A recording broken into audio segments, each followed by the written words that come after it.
So guys अभी recently Gunther versus CM पंग का मैच समरस्लैम 2025 के लिए कंफर्म हो चुका है। और कैसा रहेगा कि सीएम पंग गुंथर को हरा के न्यू वर्ल्ड चैंपियन बन जाए। बिल्कुल पूरे 12-13 साल के बाद सीएम पंग वर्ल्ड टाइटल अपने नाम करने वाले हैं।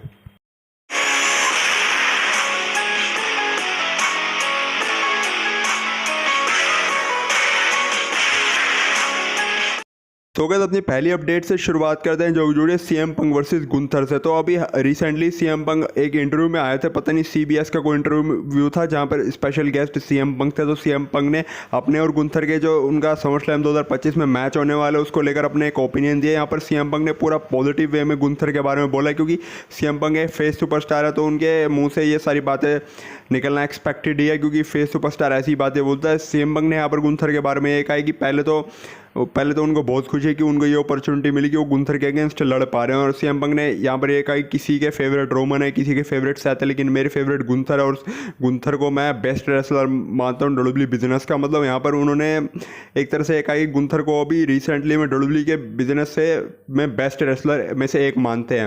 वैसे तो उन्होंने यहाँ पर नाम रोमन और सैथ का भी लिया था, लेकिन वो फिर भी यहाँ पे गुंथर को सबसे बेस्ट मानते हैं। और यहाँ पर सीएम पंग ने ये भी कहा कि हम दोनों अब समरस्लैम 2025 में फैंस के लिए एक बहुत ही अच्छा मैच डिलीवर करने वाले हैं।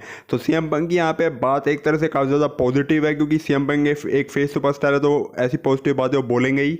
सो गाइस सीएम पंग versus Gunther for the world heavyweight championship match at SummerSlam 2025 ये एक ड्रीम मैच जैसे फील हो रहा है। इससे पहले ये मैच कभी भी हमें टीवी में देखने को नहीं मिला। उससे पहले ये मैच कम से कम 2-3 बार शायद लाइव इवेंट में हुआ था। एक ना एक बार सिंगल्स मैच भी हुआ था और एक ना एक बार स्टील केज मैच भी हुआ था। लेकिन अब ये फाइनली समरस्लैम 2025 में हमें टीवी में भी देखने को मिला है, क्योंकि आपको पता है कि जो लाइव इवेंट्स होते हैं डब्ल्यूडब्ल्यूई के वो हमें टीवी पर देखने को मिलते नहीं। वो तो वहाँ पे जो क्राउड बैठा होता है वो अपने फ़ोन से वीडियो बना के कहीं ना कहीं यूट्यूब पर डाल ही देता है, तो यूट्यूब पर देखने को मिल जाता है, लेकिन टीवी पर देखने को नहीं मिलता। तो पहली बार इनका मैच हमें समरस्लैम 2025 में टीवी में देखने को मिलेगा। और इसमें कैसा लगेगा कि अगर सीएम पंग गुंथर को हरा के न्यू वर्ल्ड हेवीवेट चैंपियन बन जाए। वैसे तो गुंथर का भी हारना मतलब आसान नहीं, क्योंकि गुंथर जब अपने चॉप्स मारता है आपको पता है कि जो सामने वाला जो रेसलर होता है उसकी छाती एकदम लाल हो जाती है। इससे पहले भी उन्होंने कई रेसलर के ऐसे चॉप्स मारे और वो चॉप देखने में काफ़ी ज़्यादा अच्छे भी लगते हैं। तो ऐसे में सीएम पंग वर्सेस गुंथर ये एक टक्कर का मैच हो सकता है। लेकिन सीएम पंग ने जो पॉजिटिव बातें बोली गुंथर से, तो ऐसा लगता है कि मतलब ये मैच इक्वल होगा, लेकिन टक्कर का होगा, लेकिन होगा इक्वली, क्योंकि सीएम पंग ने जैसी पॉजिटिव बातें बोली ना उससे ऐसा लगता है कि कोई एक दूसरे को दुश्मन नहीं है। मतलब ये बात अगर गुंथर के मुंह से निकलती तो मतलब थोड़ा अनएक्सपेक्टेड भी होता, क्योंकि गुंथर एक हील सुपरस्टार है, लेकिन सीएम पंग के मुंह से बातें निकले तो मतलब वो भी एक तरह से एक्सपेक्टेड है, क्योंकि वो एक फेस सुपरस्टार है। लेकिन इससे ये पता लगता है कि सीएम पंग कोई भी डिसरिस्पेक्ट नहीं करते गुंथर की। और गाइस बाकी सीएम पंग वर्सेस गुंथर इस मैच में डब्ल्यूडब्ल्यूई एक शॉकिंग रिजल्ट भी दे सकते हैं। क्या पता कि वो सीएम पंग को न्यू वर्ल्ड हेवीवेट चैंपियन बन जाए, क्योंकि सीएम पंग क्राउड के फेवरेट है। ऐसे कोई भी बंदा अगर क्राउड का फेवरेट होता है तो डब्ल्यूडब्ल्यूई उसको मतलब हर बार जीतने के लिए बुक करती है। ऐसा पहले हमने सैमी ज़ेन के केस में देखा था, आपको याद होगा रेसलमेनिया 40 के टाइम में जब सैमी ज़ेन वर्सेस गुंथर का मैच था, उसमें भी काफ़ी सारे लोग एक्सपेक्ट करते थे कि गुंथर अपने टाइटल रिटेन कर लेंगे, लेकिन फिर भी सैमी ज़ेन उस मैच में जीत के न्यू इंटरकॉन्टिनेंटल चैंपियन बन गए थे। और उन्होंने जो गुंथर का लंबा रेन था जो कि 666 वाला रेन था उसको तोड़ दिया था। तो ये वाला मैच भी अनएक्सपेक्टेड हो सकता है। क्या पता कि डब्ल्यूडब्ल्यूई इस मैच में सीएम पंग को जीत के न्यू वर्ल्ड हेवीवेट चैंपियन बनाए और क्राउड को बहुत ज़्यादा शॉक कर दे और फैंस को भी बहुत ज़्यादा शॉक कर दे।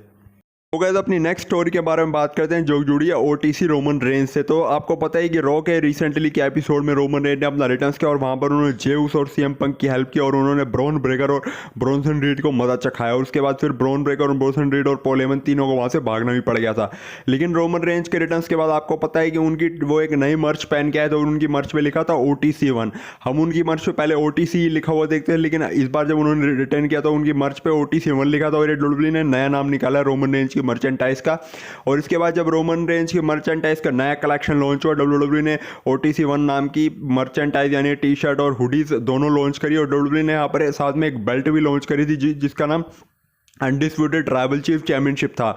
और आप लोग मानोगे नहीं कि मतलब डब्ल्यूडब्ल्यूई ने जो ये नया रोमन रेंस की मर्चेंटाइज का जो नया कलेक्शन लॉन्च किया था, जिसमें एक ये कस्टम बेल्ट थी जिसका नाम डब्ल्यूडब्ल्यूई ने अनडिस्प्यूटेड ट्राइबल चीफ चैंपियनशिप का नाम दिया। और इस बेल्ट की कॉस्ट कम से कम $599.9 है। अगर हम इसको इंडियन रुपीज़ में कन्वर्ट करके देखें तो 50,000 से भी ऊपर की चली जाएगी। और सिर्फ 3 दिन हुए थे अभी ये मतलब रोमन रेंस की मर्चेंटाइज का नया कलेक्शन लॉन्च किए हुए, और 3 दिन के अंदर ही ये डब्ल्यूडब्ल्यूई की टॉप और बेस्ट सेलिंग मर्चेंटाइज में से एक बन गए। मतलब यहाँ पर डब्ल्यूडब्ल्यूई जब भी ऐसे मर्चेंटाइज का जो वो देखती है रिकॉर्ड देखती है, हमेशा मतलब रोमन रेंस का नाम हमेशा हमेशा टॉप पे रहता है, मतलब टॉप 3 में तो रहता ही है। WWE में इस वक्त काफ़ी सारे रेसलर्स की मर्चेंटाइज बिक रही है, उसमें से एक नाम जॉन सीना का भी है। लेकिन जब यहाँ पे मर्चेंटाइज का मामला आता है, जब भी मर्चेंटाइज को लेकर कोई बात होती है, तो रोमन रेंज का नाम यहाँ पर हर बार टॉप पे रहता है। और आपको मैं एक बात बता दूं, मतलब शायद काफ़ी सारे लोगों को ये बात पता भी नहीं होगी, जब रोमन रेंज अपने द बिग डॉग एरा में थे, जब उनका बिग डॉग कैरेक्टर चल रहा था, उस टाइम पर भी जो उनकी मर्चेंटाइज सेलर है वो हमेशा टॉप पे ही रहती। तो ऐसे में रोमन रेंज मर्चेंटाइज सेल करने का काम उस टाइम भी करते थे और इस टाइम भी वो कर ही रहे हैं। अब तो WWE के टॉप सुपरस्टार में से एक बन भी गए हैं। बाकी आपके इस बारे में क्या थॉट्स हैं मुझे कमेंट सेक्शन में ज़रूर बताइएगा।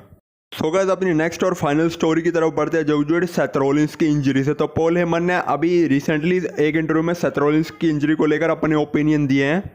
सो गाइस, अभी जो लेटेस्ट रो का एपिसोड हुआ था उसमें तो पॉल हेमन ने सेथ रॉलिंस की इंजरी के बारे में कुछ नहीं कहा था, लेकिन पॉल हेमन ने अभी अपने इंटरव्यू में सेथ रॉलिंस की इंजरी को लेकर ये कहा कि जो सेथ रॉलिंस की इंजरी है वो एक ज़िंदगी का सच है।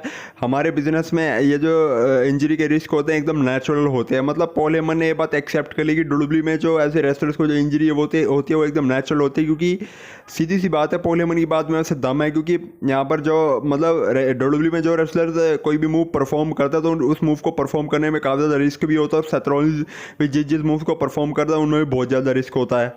तो यहाँ पे सेथ रॉलिंस का अपनी मूव परफॉर्म करते टाइम इंजर्ड होना वो एक नेचुरली बात है, मतलब ज़्यादा कोई घबराने वाली बात नहीं। और मुझे ऐसा लगता है कि जो सेथ रॉलिंस है वो अपनी इंजरी से बहुत जल्दी रिकवर कर लेंगे। बाकी आपके इस बारे में क्या थॉट्स हैं मुझे कमेंट सेक्शन में ज़रूर बताना। वीडियो आज की यहीं तक थी, अगर अच्छी लगी तो लाइक करना, तो कहीं मत जाए। इसके अलावा चैनल पर न तो प्लीज़ यार चैनल को सब्सक्राइब करके बेल आइकन कॉल पर प्रेस करो। मैं काफ़ी टाइम से देख रहा हूँ कि कुछ लोग वीडियोस देख के चले जाते हैं लेकिन चैनल को सब्सक्राइब नहीं करते। तो यार चैनल को सब्सक्राइब कर लो, क्योंकि इस चैनल पे ऐसी रेसलिंग कंटेंट आता है और आता रहेगा भी।